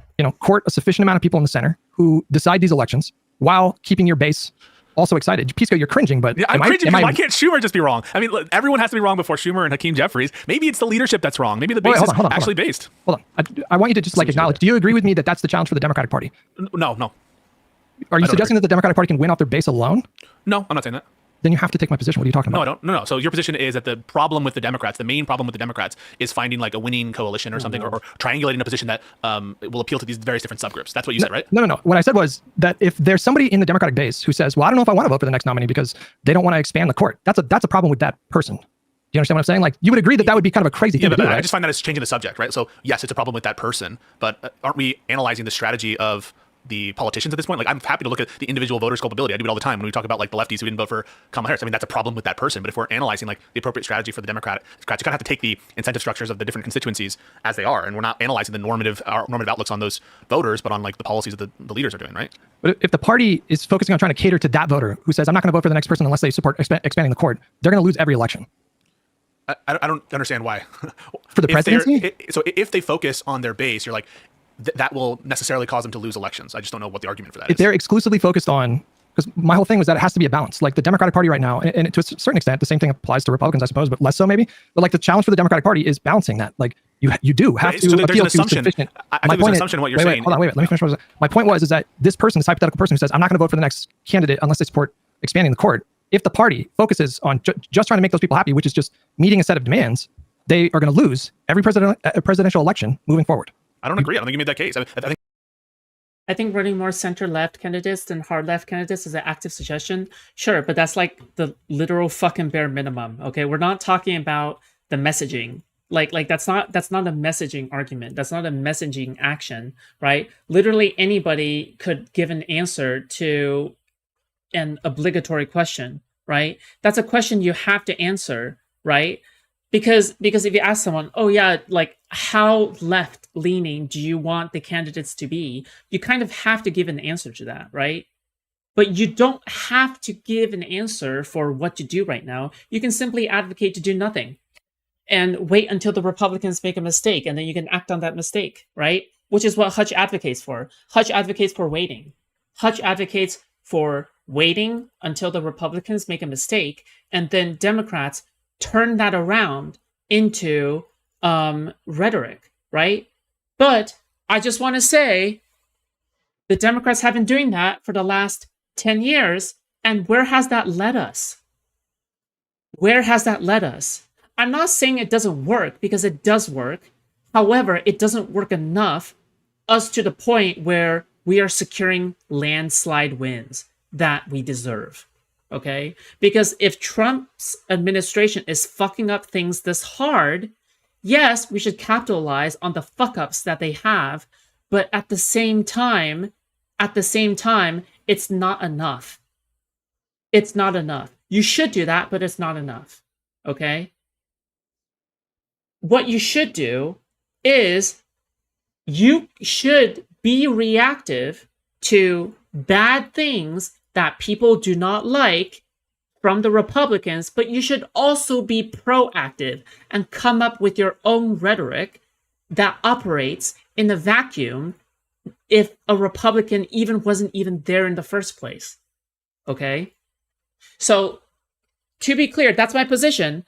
I'm not entirely anti-Hutch, okay? I think Hutch is just stubborn and soft and squishy, like a pillow, when it comes to some shit, okay? Yeah. How's your day going? I'm doing fine. The embedded assumption there is that appealing to the base will necessarily push out people in the middle. I've not been convinced by that. I think, if anything... I've been feeling sick, but I think streaming for a while makes me feel better. I'm not gonna lie. Maybe it's because I have to actually do something active with my mind, or maybe it's because like I have to actually focus on shit or something like that. But yeah, I don't know. I think streaming does make me feel better. I do enjoy streaming, so makes me happier. The Democrats should be more appealing to their base right now, so they have a group of warriors among their base who's excited to push them. I think there are a lot of like follow-on effects to having this, this break in support from the base to the leadership, and those after-on effects, those externalities, are causing this sense of malaise among Democrats where the brand is shit. And when there is no conjunction, when there's no support from the base to the leadership, and that connection has been severed, I just think you're a chicken with your head cut off, and you don't have the needed energy and enthusiasm you need, which I think matters more than like triangulating a moderate position that in the abstract and in isolation is likely to appeal to the most people. I think the problem for the Democrats is the truth is not in vogue right now. Like, it's not sexy. It doesn't go viral. Real solutions are not what people are looking for. And the Republicans are leaning into lying and bullshit and quick fixes. And Democrats refuse to engage in that right now. That's what I think. Got to play the game, man. There's a brand problem. There's a brand problem. And fixing the connection between the base. Mamdani? Free buses? No, bus listen, what would the solution be? I'm not here to tell you that. This is the problem, Pisco. Now I'm going to rough you up like Hutch. Wait, hang on. So you're asking what you're leaving me with. What is the brand that the Democrats should pursue? And you're saying, well, because you can't. As a longtime Pisco hater, I feel so vindicated. This loser will take any position that makes him look better to a retarded liberal woman. What? Perfectly answer what the brand is, which in a lot of cases are like intangible charisma Wait, where's that coming from? shit like Barack Obama had. I think he is a contrarian, though. I do think that Pisco is a little bit of a contrarian. I think that, I mean, maybe he's not actively thinking about it, but yeah. And are things that, because I can't articulate that, I can't identify that there's a problem there? No, because now you're like the Republican Party shitting on the ACA, and when we ask them, what's your alternative, they say, I don't know, shrug. So I say, you say there's a problem with the brand. I say there's a problem with the people not finding something to support and get excited about. So whether there is or not, Mamdani's part of the Democratic Party. He's part of the brand. Well, I'm not sure about that. I'm talking about like the mainline Democratic brand in general, people's support for the Democratic Party as a generic concept. That's what I'm talking about here with respect to the leadership in the respective federal governments. That's what I'm talking about here. And you know what? I can't perfectly define what that brand ought to be, but I don't need to say that there's a problem there. And you're saying, well, the people can have problems. Yeah, the people can have problems. Regardless of whether the people have problems, the brand there's an issue here. And I'm identifying through polling another issue. And why do you say the brand has an issue? Why do you say the brand has an issue? Because the Democrats right now are more unpopular than Trump is. That's an issue, isn't it? Yes or no? What? Is that an issue? Polls. Is that an issue? Polls. Is that an issue? It's not an issue that Democrats are less popular than Trump. It's not. Because these are the same polls that said Kamala was going to win Iowa by 4 points. So I don't really buy them. Number one. Number two, the proof is we've been winning every special election. I'm so glad I'm Really Important brought this up. I literally bring this up all the fucking time, that people who appeal to polls all the fucking time are a bunch of fucking morons. If you keep on making arguments that are based off of poll results, I'm sorry. Wasn't Ann Seltzer wrong about Iowa? Didn't they say it was like a +2 or +3 for the Democrats, but it ended up being like a plus double digit for the Republicans? The thing is that it's not like polls are not useful. polls are useful. Okay, polls are useful. It's just that people put way too much emphasis on the polls. It's crazy how much emphasis people put on them. All right. I really, really, really do not think you should be hinging this much on the polls. Okay. Really do not think so. That's a single poll? No. Ann Seltzer is the god level. It is like the like god tier levels of like it's just well respected. Okay, it's not even close. Basically, it's Chuck McGill. Who's Chuck McGill? Chuck McGill. He doesn't look like that. Chuck McGill actually looks like a Giga Chad. Pisco looks like a Latino man. Care what bullshit people say. We've been winning them. We've shifted the electorate 13 points to the left on average. So there's nothing wrong with the brand. What we had was a geriatric candidate that fell apart in the final year of the election, wasn't able to defend himself vigorously. And then Kamala got thrown in there for 3 months. I mean, people might say it's excuses, but this is the truth, man. Like, our brand is hot. Look what they're doing with the ACA right now. People like this. We are right in tune with the American people and this bullshit of their rising insurance premium. Bro, dude, you know what? I'm just gonna tune into IRI from now on for my daily dosage of hopium, okay? I need my daily dosage of hopium, okay? This guy is a hopium machine, okay? Dude, I love this guy, okay? Holy shit. I mean, he could be on that cope. Listen, he could be on that cope. He's probably on that cope. But I like him, okay? Zach 3411, the Divine Feminine? What? Thought Chuck McGill was Saul Goodman's brother? I hope you're right. How was that bad? I listen. I think that the stand the Democrats are taking on the shutdown is, it's not going horribly. I think that actually it's going decently. I think it should happen sooner. But it's brilliant. We should be up 8-9 points. IRI. We should be up 8-9 points. And you're saying I don't believe the polls. I don't care about the polls. You're never going to be up 8 or 9 points when you're in the minority. How can you be up 8 or 9 points? Wait, why do you say that? Of course we can, and of course we did. That happened in the Trump first term. That happened in 2006 when Bush was in his. I think we are up 8 or 9 points, to be clear. No, we're not. In generic ballots, that's crazy. No. Hold on. I thought you meant on the oh, yeah, no. I'm saying overall, yeah, on the shutdown, people are putting more blame on the party in power. Almost like in terms of the point on that, that's almost like regular compared to like usually the person in power gets blamed for the shutdown, and I don't see the Democrats are like doing any kind of. They're not fucking it up, which is something good, I guess. But I'll use different logic than IRI because I'm not gonna call into question like the quality of the polls, but I think it matters less that the Democratic Party numbers are down so much right now because we're out of power. Like it kind of doesn't really matter. So you don't think it's a problem that the Democrats are polling worse than Trump? No. Of course it's a problem. It's a problem. So you disagree with IRI? I do. I mean, I think it's a problem, but I don't think it's as much of a problem as you're suggesting. Like I'm saying, it's kind of predictable that their numbers would be low right now. In fact, it is predictable and in line with historical precedent. When you look at other parties when they've lost power, their numbers have dropped. Like the Republican Party, I think I mentioned this last week. The Republican Party voters, their base, had a lower opinion of the Republican Party in 2014 than Democrats do of their own party now. And 2 years later, they went and won a trifecta. So like this is just you kind of expect that their numbers are going to be low. That's a great historical analog to suggest that there's an issue, and there was an issue with the Republican Party, and they weren't winning, and that unhappiness presaged a radical shift in the and the result of that has been 8 years of a Trump presidency, 3 Supreme Court justices, and they were successful off of that. Yeah. So I think that such a reckoning is due and ought occur now, and that we need to change to fit the times, whatever we're doing. And the most important thing is we're 9 months into the presidency. We need to acknowledge there's a problem, right? If we don't agree that there's a problem, then we're never going to solve it, right? Like then it'll only just be by luck that we'll solve it. That's going to be up to the people. Like the people are going to determine who advances in the next primary. And when you look at the, basically the entire like modern history, presidents win by attacking the center. Like, why do you think they do that? And even Donald Trump did that. Like even Donald Trump did that in his own way. Like he was, he would took a more moderate position on like abortion, for example. I mean, he lied his ass off, but there were ways that he was obviously targeting his own base with the extremist stuff, but in minor ways, he was also like targeting the center. Biden did that, he won. Obama did that, he won. Clinton did that, he won. Carter, Reagan, like Hutch, I guess the contention here, every president does this because that is how you have to win. The strife that I'm seeing here between you guys is which of these things is going to matter more in the election? Is it that this is true, people are disillusioned with Democrats and feel like there's not a cohesive message that they can get behind, or is it that Republicans are fucking up so much that people will just vote for whoever is not them? And whichever of those is more important is kind of like the contention between what you guys are arguing. I don't think we can definitively say that right now, but I think it's valid to say, at the very least, I think Democrats can be better on messaging. There are a lot of people who don't necessarily, feel like there is a cohesive message behind Democrats. Even if they do have good policies, the messaging isn't good enough. It could be better. And that might not matter nearly insofar as much as Republicans just dropping the fucking ball right now, which is to your IRI and Hutch's point. But to my point is, this was a low point for the Democrats, but they've done a brilliant job on the Epstein files. They've been leading on that, putting Trump in an awkward, terrible position. They've done a brilliant job on leading the fight for bringing down health insurance premiums, which is just beginning. Those notices are just going out. I actually, unironically, I actually trust IRI's perspective and analysis of things way more than I do any of the others. Just mainly because IRI actually follows this stuff incredibly intimately. Like IRI is wait, IRI is is he like a B tier celebrity or something? Or A tier celebrity? Like what level of celebrity is he? C tier, right? I don't fucking know. Like he doesn't have to do this. I think IRI is like yeah, I think IRI just likes doing this. E tier, D tier. Oh. C tier? Okay. That's pretty good. right now, and we're the party of Mamdani. He's a Democrat. He's the Democratic Party's nominee.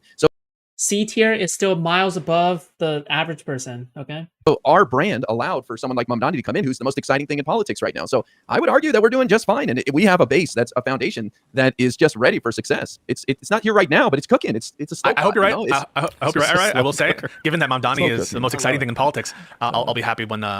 Hakeem I Jeffries can and Chuck admit Schumer that. endorse the most exciting thing that's happening in politics. Oh, But God. they're holding back also allows him to become even more exciting because now he's kind of like the bad boy of the Mamdani just disavowed Hassan. How do you feel about that? Democratic Party too. Naughty Let, boy. let me just throw one thing out there. Because no one likes the leadership, right? So to the extent that he's getting any bona fide, They like, do, who though. is glomming onto Mamdani? Who's like, I say that they should endorse him because it's the right thing to do. But Pisco. if we, yeah, go for it.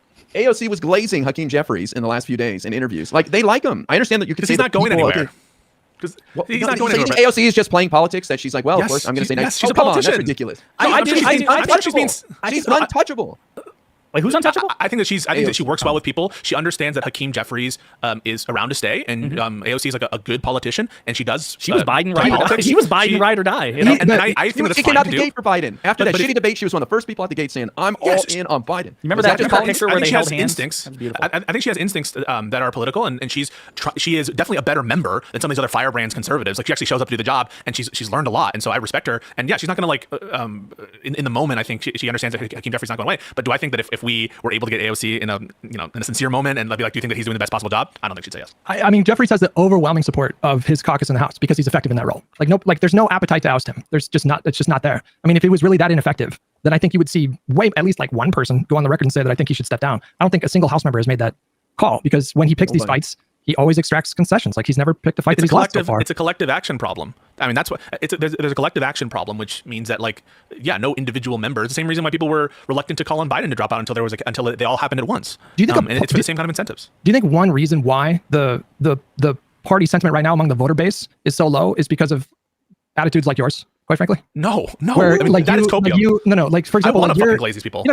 you're suggesting that the Democrats should get out there and lead and educate voters and run on something that's like really unpopular, like expanding the court. Yeah, Well, but first of all, Pisco so isn't saying this is dishonest. that Pisco isn't. Correct me if I'm wrong, Pisco, but Yeah. let me speak for you real quick. I don't think you're the reason this sentiment is here. There are a lot of people, and whether you want to call them ignorant or uninformed, or No, I people didn't that say genuinely ignorant. they genuinely don't like the Democratic Party messaging right now because they're like, what are they doing? They're looking for answers. That sentiment exists. Now, whether or not that has anything to do with the policies they run on is a little bit irrelevant to these people are disaffected to some degree. And IRI brings up good points of like, hey, look at all this amazing stuff they're doing correctly. A bunch of people just don't know about that, and it's important that like either they change like nothing about policy and at least invigorate the base with like, look what we're doing. This is amazing because that sentiment's not there. But I don't think Pisco. Again, correct me if I'm wrong. This isn't you inventing a narrative. The Democrats Hold have on, had hold on, on hold on. right? Let's add some substance to this. When you say like you want the Democratic leadership to do things to invigorate the base, like in the context of right now, what Don't do be you cringe, number one. Okay, so number one, Don't be cringe. All right, fine. Yes. Oh, so that's a concrete thing. Well, Don't be wait. fucking cringe. And Pisco, let me add something. Wait, Come hang on, on a second. all right. Why are you like, they're cringe? I don't know what to tell you. They're fucking cringe. to boomer, yeah, exactly. Boomers, when they see Chuck Schumer, they're just like, oh yeah, that's like my peer. You know what I mean? Like boomers are cringe. What do you want me to say? They're gonna be. They're not So gonna then everyone, so speak the same Chuck language as Mamdani. Schumer who has lower approval. Maybe it's good to be a little cringe. I actually kind of disagree with Pisco here. Like, how many cringe fucking shit was produced by the fucking Republican Party? Like, why are we only assigning this standard to the Democratic Party? Oh, the Democratic Party? Oh, they aren't allowed to be cringe, but the Republicans are? Like, I'm sorry, but the double standards issue and the double standards poisoning also applies here, right? Like, for example, I'll give you a clear example, okay? The Sith shit, right? The Sith shit, when like all the fucking Republicans were like saying, oh yeah, we're just a bunch of Sith lords, right? That's fucking cringe as fuck. Yeah, that's fucking cringe as fuck. But you know what happened? Like, you know what happened to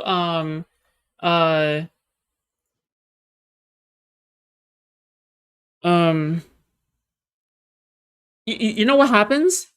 The Republican keeps going. The Republicans keep doing cringe shit. They do this all the time. They do this every day, okay? And even the young people like it, all right? Asmongold actively cheers it on, and he's sensitive to cringe.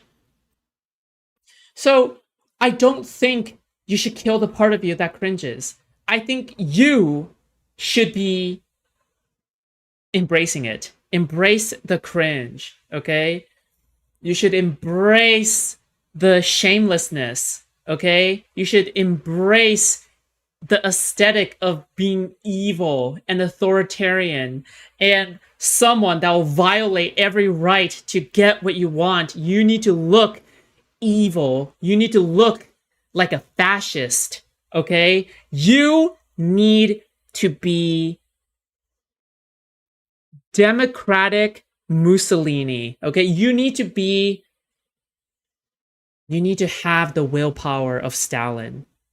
Do what needs to be done, okay?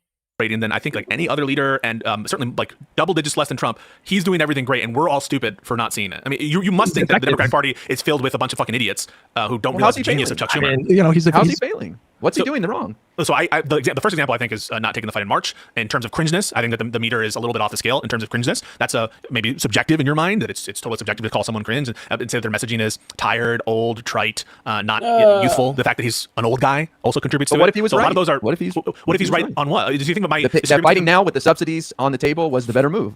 What if he's proven right? I don't agree with that, but even put that aside. But you got Marjorie Taylor Greene on CNN talking to Wolf Blitzer about, I got a lot of people in my district complaining about the subsidies, so maybe we should. And guess what, Pisco? Now they're talking about getting rid of the filibuster. The Republicans get rid of the filibuster. That's step number one in packing the court. That's good? Wait, why is that good? Because now the Republicans might get rid of the filibuster for the budget, and that gets us one step closer to getting rid of the filibuster, because you're not packing the court without getting rid of the filibuster. The second they want to do something really, really, really badly, the Republicans will abandon the filibuster in 2 seconds. That's Josiah's point, and Josiah has been correct about that the entire time. Even put aside the disagreement about when to have the fight in March or when to have it now, and I think that the fight right now is like they're not fucking it up so horribly, the specific fight on the budget, but I do think they should have had it in March. But why is it so hard for you to say? Why is it so hard for you to say that they're doing a good job right now? Like they are doing a good job right now, bro. I don't know what to tell you. Like they're holding their caucuses unified in this fight against Republicans. They're forcing this issue. Why do you think they're doing a good job? Explain why I'm explaining to you right now. They're keeping their caucuses unified in the Congress in this fight with the Republicans. They are forcing Republicans to pick a fight on an issue that is unpopular for them. The public, by plurality, blame them for this shutdown. Like so what else? Right? So two things you said there. One is keeping so two things I extracted. Now you tell me if I'm wrong. So just don't say anything else. Just tell me if I'm wrong about the two things I'm extracting. The first one is that they're keeping the caucus together. That's something you're saying is good. And the polling, right? That's like the so you agree there were failures in March, correct? Because they didn't keep their caucus together. To IRI's point, Chuck Schumer. Wait, can you answer that first, and then you can explain? Were they failures when they didn't keep their caucus together in March? Can you answer that first? Can you answer that and then explain? Answer that question. Or no? Yeah. You have to be willing to allow for nuanced answers. I will, but just answer it first. Were they failures when they didn't keep their caucus together in March? And let me answer the question. To IRI's point, crazy. Chuck Schumer might be vindicated, and I had the same conversation with Josiah, because if he would have picked that fight back in March, where we didn't really have like a lot of popular things to fight them on, it would have undermined the fight now. Were they failures in March when they didn't keep their caucus together? At this point, I'm comfortable saying Chucky Boy was fucking wait. It was the right in March. move. So keeping the caucus together is an indication of success. Is that correct? Are you listening to what I'm saying? Yes, I am. Because in March they didn't keep the caucus. You're trying to debate for me, man. Let's just make it clear. So one of the metrics of success. One of the metrics. I'm very clear. It's very clear. Hutch, this is very clear. One of the metrics of success. One of the metrics of success that you. Is it the Caroline Kwong clip? No. What? Yeah, it was keeping their caucus together. That's something you just said, right? So in March, Hutch, in March, wait, you're not letting me get it out because you know it's crushing your argument. So in March, you're not listening. Hutch, I'm just gonna say next week when Josiah's not here, I'm gonna abuse the meter. Let him finish, Hutch. Let him finish. You said just now one of the metrics of success for Chuck Schumer et al. Was keeping the caucus together. You agree they didn't do that? Can you let me finish? Yes. Because you know you're good. That's not let me finish. So they did not keep their caucus together in March, correct? Schumer did not. No. Okay, so that was a failure, wasn't it? Sure. Fine. Okay. Yes, it was an abysmal failure. Now, will you?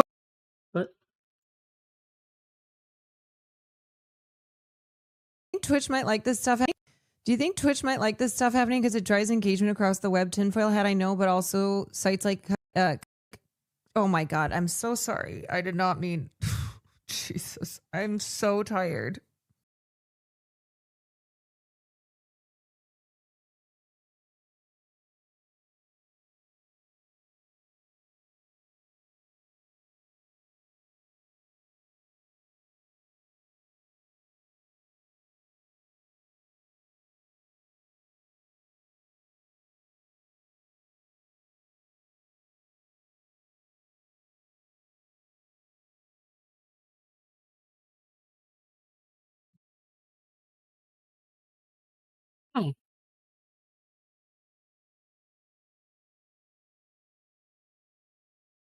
address my point that if he would have picked that fight back the then, second thing you said, listen, if he would have picked that fight back then, could it have backfired and undermined the fight that we're in right now? could that have? Logically, Yeah. is it possible that Because there's serious risk of that. it also could not have. It's such a meaningless thing to say could have. Could have just means that it's So possible. you're positing that it was a failure because it wouldn't have, right? No, So what IRI and Hutch are saying is Schumer made the correct calculus that it probably would have, and it wasn't a failure because it's working better. Wait a now. minute. That's all Wait a they're minute. saying. Wait a minute. Hang on. I got to correct you there. Wait, did you say Schumer and who? And Jeffries. Schumer. Jeffries Well, I did didn't say not. and Jeffries. No, I thought you said. Yeah, I thought you said Schumer and Jeffries. Jeffries made a different calculus than Schumer back in March or Yeah, April. they weren't like they didn't agree. The two leaders didn't agree in that point. There was no unity there. And I'm just taking the things that you are saying are metrics of success for these leaders. One of them is like unity and keeping the caucus together. That didn't seem to apply in March. There were other considerations. The other thing you said was polling. And if you're going to point to polling on the government shutdown, which I think is a little bit overdetermined by the fact that it's the Republicans in control of everything, but if you're just going to look at polling as an indicator of success, why wouldn't you look at the polling of them overall? It seems weird that you would on this polling they're very successful, and that so I'm going to slice the data in this one way. And Well, how that's do the you polling that evaluate matters. the success? I think that was accidental personally, but I could be wrong. No. I think that was a genuine slip up in the sense that she says it regularly in the background. But she probably has slipped up just that one time. So, but I'm not surprised. Are you? Are you surprised? Like a shutdown fight. Like, what do you look for? Well, I think that it's overdetermined. They're not doing additional harm. That's why I phrase it as them not fucking up, which is good, I guess. But it's not. It's the same kind of polling that you saw in previous shutdown fights when Republicans had significant control of either Congress or the presidency. And so I'm not giving them extra bonus in your points. ideal world, let's say the March thing didn't happen. Like that was never a consideration. Right now, what would they be doing better? What would be the perfect Pisco shutdown? I think. Wait, hang on. Doing the shutdown right now in terms of the issue they go on. Is that what you're saying? Yeah. I think that healthcare and tariffs are fine, or tariffs are fine. I think those are two good issues. But I don't understand what the point of this is. No, we're just saying they're doing a good job in the shutdown. So if you're saying they're not fucking it up, which is implying either mediocre or bare minimum, there obviously must be in your mind They're somebody not exceeding expectations, is what I'm saying. Right, So, and what would be that expectation? My expectation is that the party that controls all branches of the federal government is going to get blamed for a shutdown. And so what I'm saying is that if they were Fresh Dan Clancy partying drama. She was sick. We're told that she was sick. And that I'm she sick. couldn't see any more people, but she was completely fine. And then they also threw away the gifts the viewers got for her. And I was like, what the fuck is going on?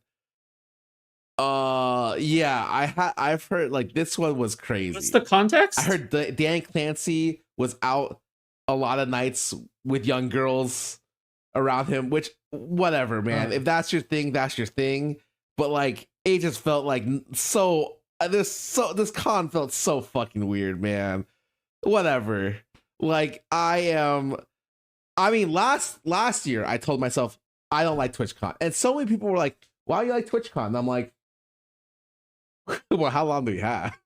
But even more problems end up popping up, and really, I think that this is going to be one of the last TwitchCons that people go to. The attendance this year was terrible.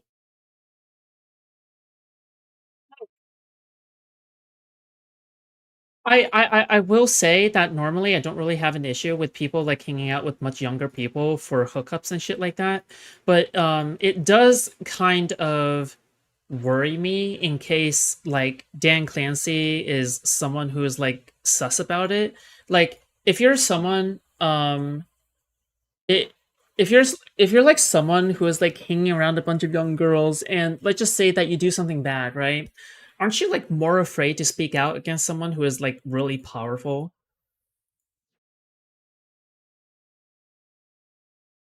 Like it's like, okay, you have Steven who's like hanging out with people who are like 22, right? Or 21 or whatever the fuck, right?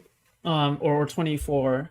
But he talks about like he has been through so many dramas and so much shit is public, and we read all the fucking DMs, and he talks about women's rights before, to the point where there is enough virtue signaling there, in my opinion, to not really worry me as much, right?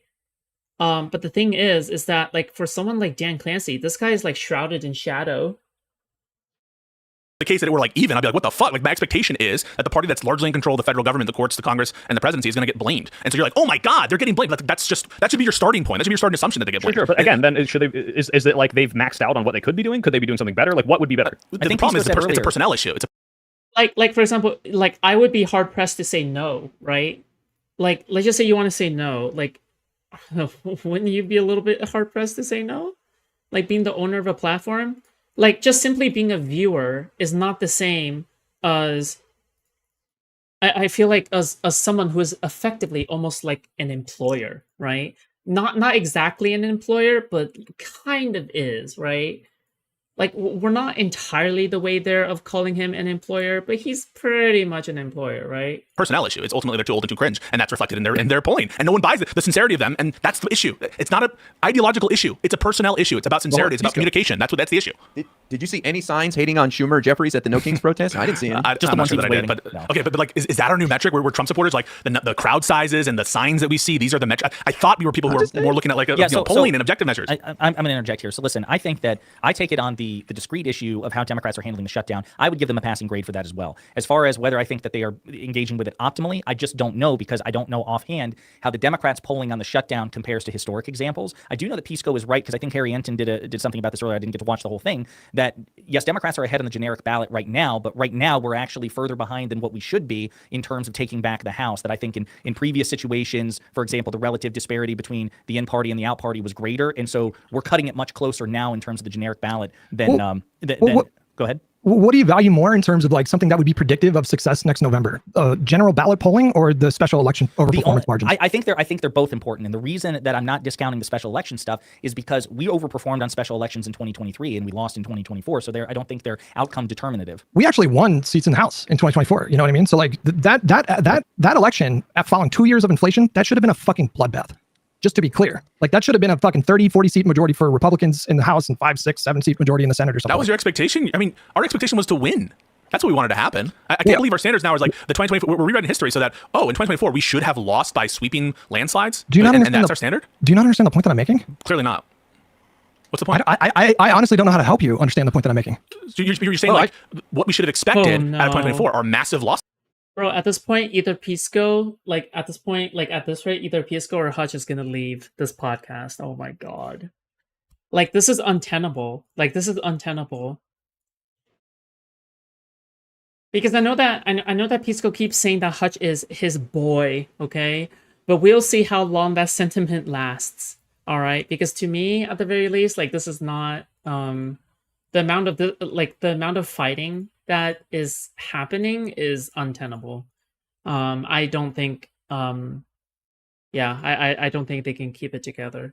I don't feel that energy. I don't feel the energy that they can keep it together. In line with historical precedent and in line with the precedent that was occurring all over the globe. I think that we should take great care to not overinflate the strength of the Republican Party's position right now. They are not a politically strong party right now. No, and I don't think any of us take them to be a politically strong party. I just think the data currently show that we're not either. And again, I suppose if you just want to put all your stock on special elections, I mean, again, that's where that's where I think Laksha will be very helpful, and other data analysts like Laksha, because my understanding is there are two competing major elements of data. Is how do you look at what is going on in elections right now? And also, what's the generic ballot look like? What do approval ratings look like? And yes, I agree. In 2 of the 3 metrics, we are doing exceptionally well. In the second metric, if they sat around jerking each other off, we wouldn't watch. Yeah, but not to the detriment of people leaving the show. Obviously, right? Yeah. Obviously not to the detriment of people leaving the show, because it's probably a bad thing that there is so much fighting that people don't want to be a part of the show anymore, right? But yeah. We're doing okay. We're doing better than they are, but not at the level we need to. And then the third thing, the approval, we're actually incredibly substandard. But I think you can find a unifying theory here, which is that I think what we're seeing in terms of the polling about the Democratic Party right now, especially with its own base, and then we square that with the special election overperformances, which are substantial, by the way. They're double what they were leading into the 2018 midterms. I think what we see is a picture of an electorate, a Democratic Party electorate, that are pissed off but highly engaged. So I think that there's a lot of good reasons right now to feel optimistic about the course of the party over the next year. Now, that's not to say that the party has no problems, and I agree with Pisco a lot of the times when it talks about messaging and stuff like that, but I just feel like that kind of critique in the context of the shutdown is really superficial. How do you think the Democrats should be real quick, Bubs, I didn't say that in 2 of the 3 metrics we're doing exceptionally well. I said in 1 we are. The second one, which is generic ballot, we are doing okay, but actually deficient of where we need to be according. You believe Josiah's statement on Twitter? I find no reason to disbelieve it, other than the weird timing.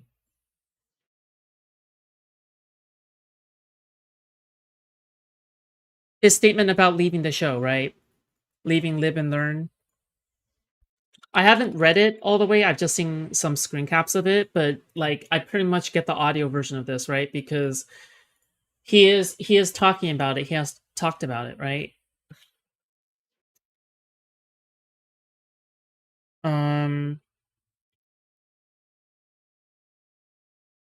Yeah.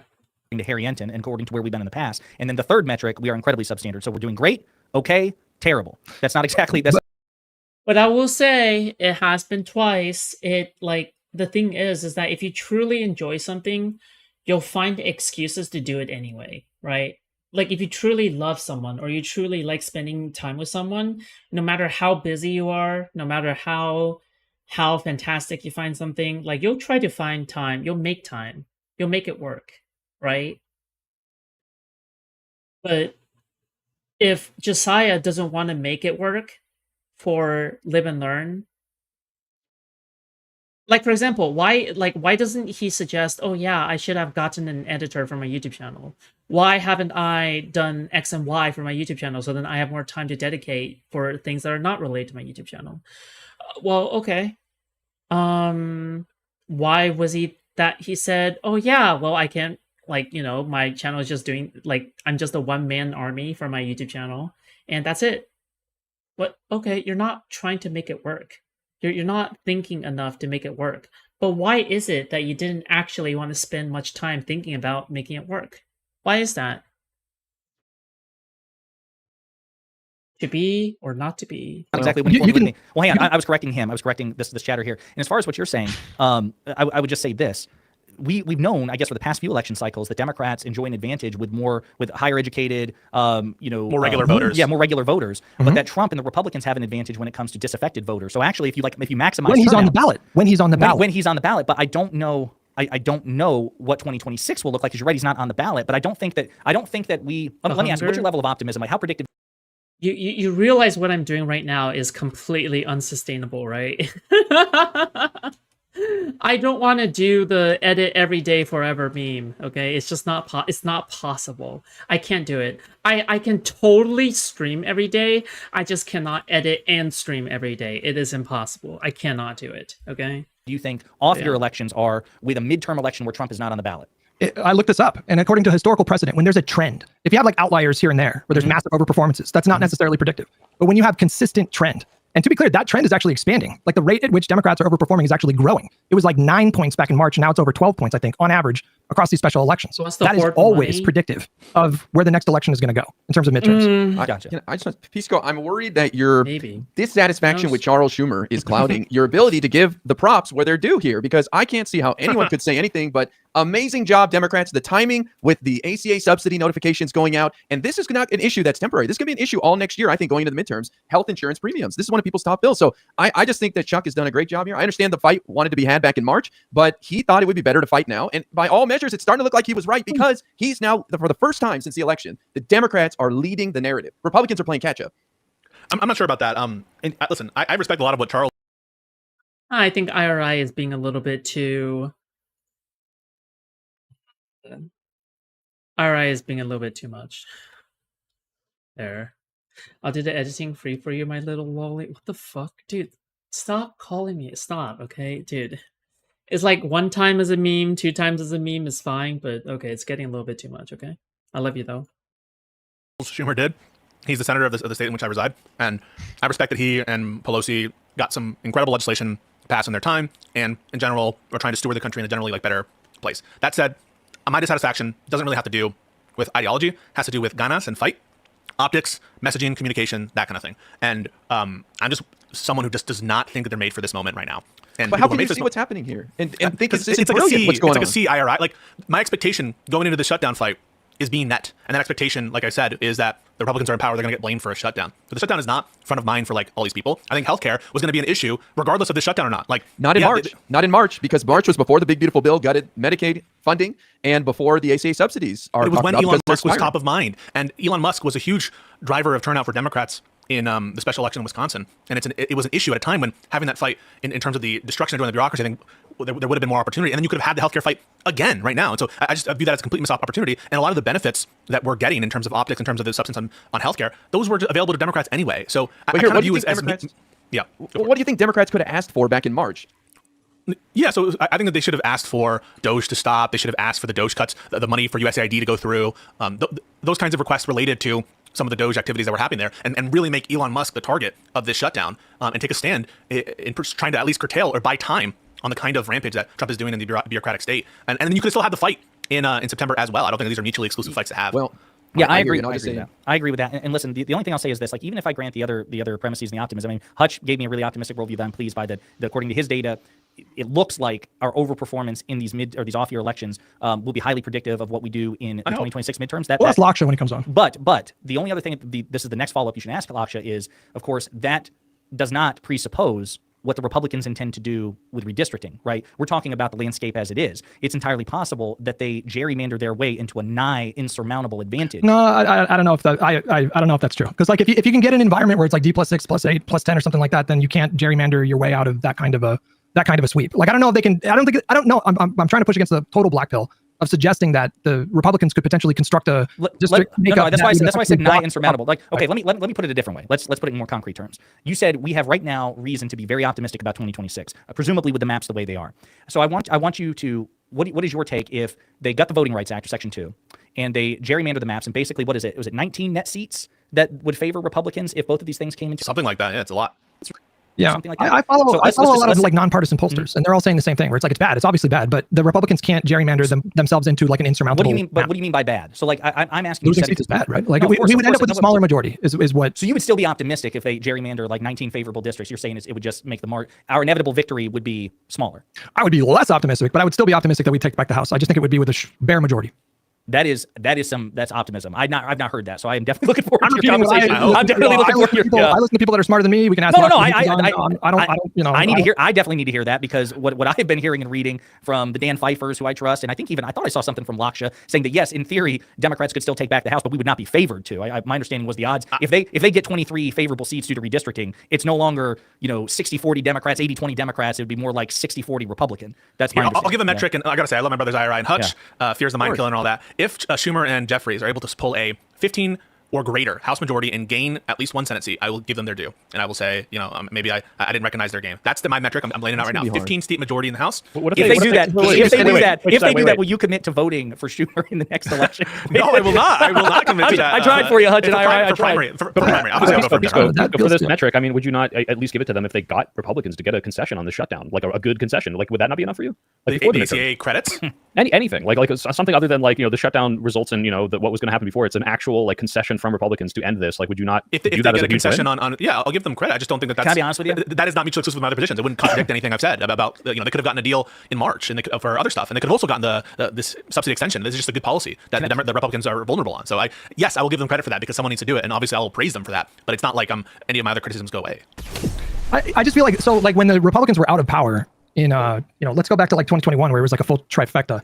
Were people looking to congressional leadership on the Republican side of the aisle to be the thing that drove the numbers for the party? I guess the point I'm trying to make is I would put that more on the DNC and then the state level Democratic parties to do what they have to do to win elections.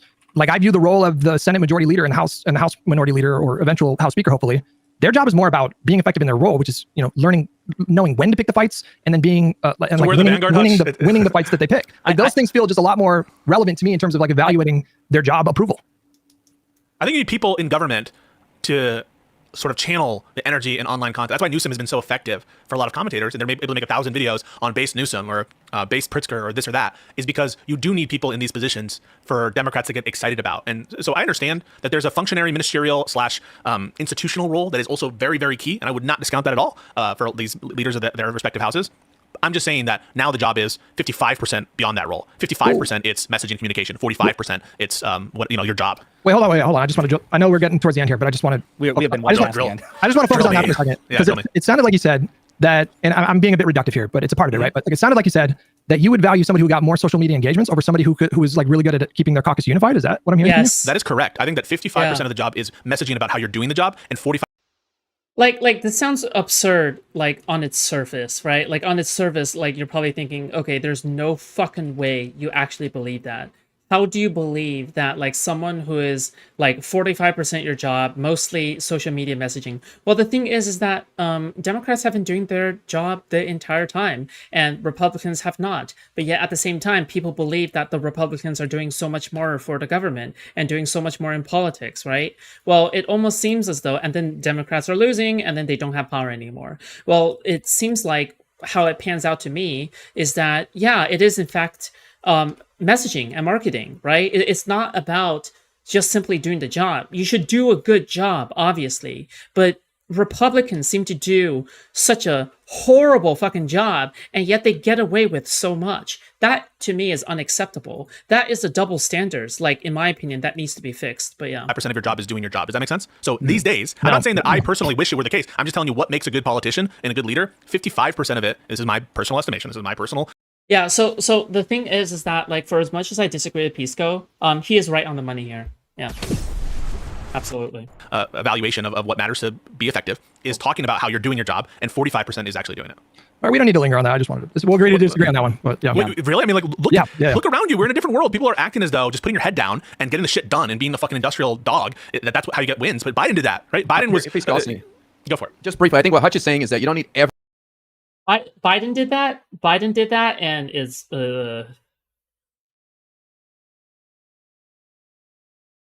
lawmaker to be on TV and making the case. Like, you need, most of them are going to be behind the scenes just doing good work, right, Hutch? I mean, basically part of what you're saying too. Yeah, the fact that we have people like Newsom on our bench that are out there, that's great. But like AOC, he's also in a totally different position where he's got like a super regardless majority of whether it's 55 and, or 40, people are underselling. My point is people are undercounting the value of communication. And yes, I agree. The Schumer and Jeffries, they have institutional roles that really, really matter. It matters to have generally a caucus that does more of its job, with the exception of like who's that? Kirsten Sinema stopped showing up to her job, and Fetterman apparently is like bored and doesn't even want to be a senator anymore. Like, there's some exceptions here, but in general, Democrats are willing to do the job more than Republicans are willing to do the job. It's all good, into their credit. My point is, in terms of our balance here, the messaging is shitty. That's what it's not because of me. It's not because of me. It's not because of me. Also, Pisco, you're saying Hutch and Ira, I'm glad you're crediting. Yeah, like Newsom is doing this well, and not everyone needs to, but there needs to be the leader doing it. And right now, Newsom is not the federal leader. Maybe he will be one day, but like Hakeem Jeffries and Chuck Schumer aren't doing a good job of that. I think Pisco is saying there needs to be someone doing that. let me meet you in the middle, because I don't entirely disagree with you. What I think the difference between the only difference that I would kind of like insert here is that I think that they should hire like really good fucking teams. Like, hire Mamdani's team, get references from Mamdani's team, because they put on a fucking clinic for how to do political messaging. And now you're seeing all these copycats all over the country because they saw how good that shit was. I personally don't care. We met the tweet writer for Newsom, and he got applause. He is doing an amazing fucking job. He's probably a bigger fucking superhero than Newsom. Because listen, I like Newsom. Newsom's very good, but like when we credit Newsom rhetoric, 60% of it actually is from that fucking press office account. Like that Newsom himself doesn't run. He's a very good debater, and I think he's very good at what he does. But so much of his profile is attributable to that press office account that he has very little to do with. But one criticism, just I asked him to call Trump retarded on stage. He said he wouldn't do it, so it's not happening. Well, listen, everybody has breaking news. I suppose. I'll just say this: I do think that when the party is out of power, I mean, I take your point. yeah, but that kind of proves like, oh yeah, but that kind of proves Pisco's point, right? I feel like that kind of proves Pisco's point, because like, even if like, let's just assume that Newsom isn't actually in charge of the I'm gonna talk like Trump and imitate his speak for funsies, right, account. Well, why do people like Newsom? Because he's funny as shit when it comes to his press office that is managing that account, and nobody knows what the fuck Gavin Newsom actually does, okay? Like, if someone can tell me like what Gavin Newsom's like actual fucking policies are, but like nobody can tell you, okay? Nobody can, okay? But 100% they'll know about the fucking Trump memery account, right? 100% they'll know that, which is why like it's so important to adapt to the modern media age, right? That just kind of proves Pisco's point. Yeah, I don't know. I don't know why Hutch is always a fucking boomer about everything. Like, he doesn't need to be a boomer. He chooses to be a boomer. Yeah. He takes the attention away from Trump. That's all that matters. Yeah. Mm-hmm. About how important it is for the party in power to actually govern. And I would still say at this point, lesson learned from Biden, messaging is at least as important as actual governance, because facts don't speak for themselves. But I would certainly agree with Pisco that when you are not the party in power, when right now the Democrats have no power, and to the extent that they are powerful and influential, it is defined purely in opposition to Trump.